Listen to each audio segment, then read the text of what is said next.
Thank you. I would like to thank the Academy. Seriously, thank you, BizTimes. I very much appreciate the recognition, and I'm honored to receive this lifetime award. So who knew it would be me? Just plain lucky? Did I have the wind at my back? Maybe. I did get off to a very advantageous start. You see, I was born on third base. I did get off to a very advantageous start, blessed with two terrific parents, both hard-driving, successful entrepreneurs, each running their own business, my father a machine shop, my mother her own restaurant, fantastic role models. And what a lucky time to be born in, World War II. America had become the free world's arsenal, grinding out tanks, planes, guns, unheard of quantities.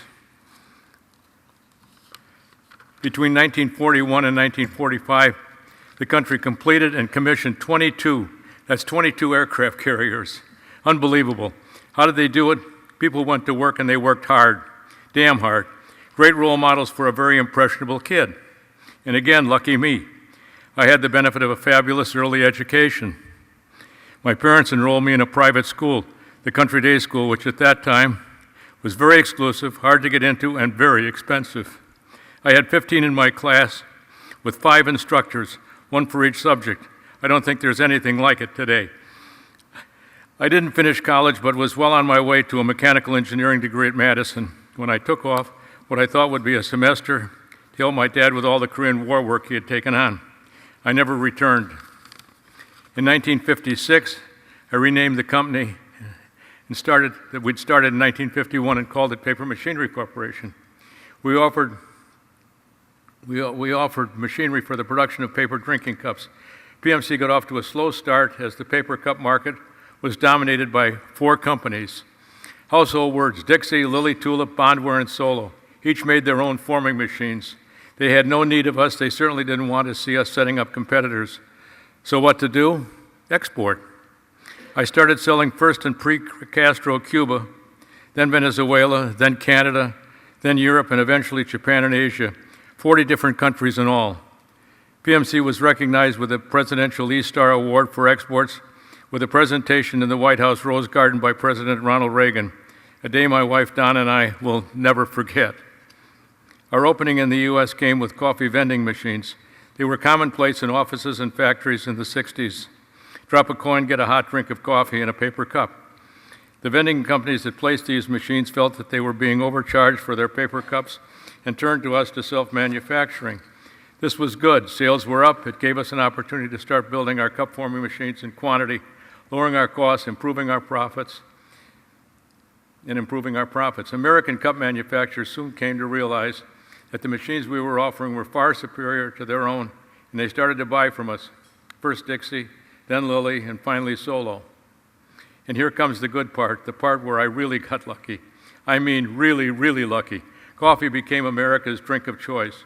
With the worldwide proliferation of fast food restaurants like McDonald's and later Starbucks, paper coffee cups were in enormous demand, and not just here, but everywhere. Better still, plastic cups were being trashed by environmental groups. Paper being biodegradable was much preferred. The mills in Georgia were planting many more trees than they were cutting. A wonderful, sustainable, renewable resource, paper. We couldn't have been positioned better, as we were well established in the market with a proven machine that had already become everybody's first choice. Wow, how lucky can you get? We were profitable, very profitable.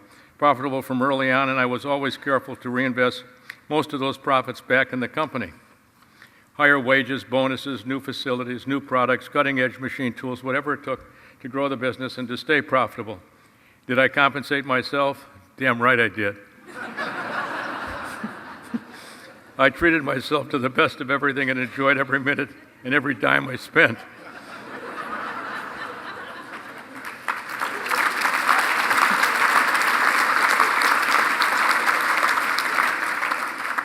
Don and I had one glorious adventure after another, covered a lot of ground, did a lot of fun stuff. Crossed the Atlantic through 2 whole gales in a small motorboat with just Don and my son John. Raced high-performance McLarens on ice in the Arctic just this last February, and lots more. You can read all about it in my book, which is under your chair. We also felt the need to give something back to the community that had given us so much. So how did we do that? How do you make a difference? How do you make it count?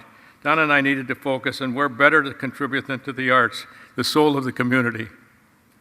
We support the Milwaukee Art Museum, the Milwaukee Ballet, the Florentine Opera, Milwaukee Film, and many others, not just with our money, but with our time.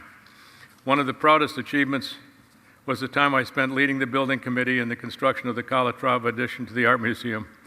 We're both proud of what we have been able to make a difference, that we have been able to make a difference.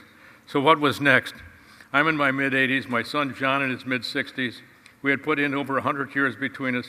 It was clearly time to move on.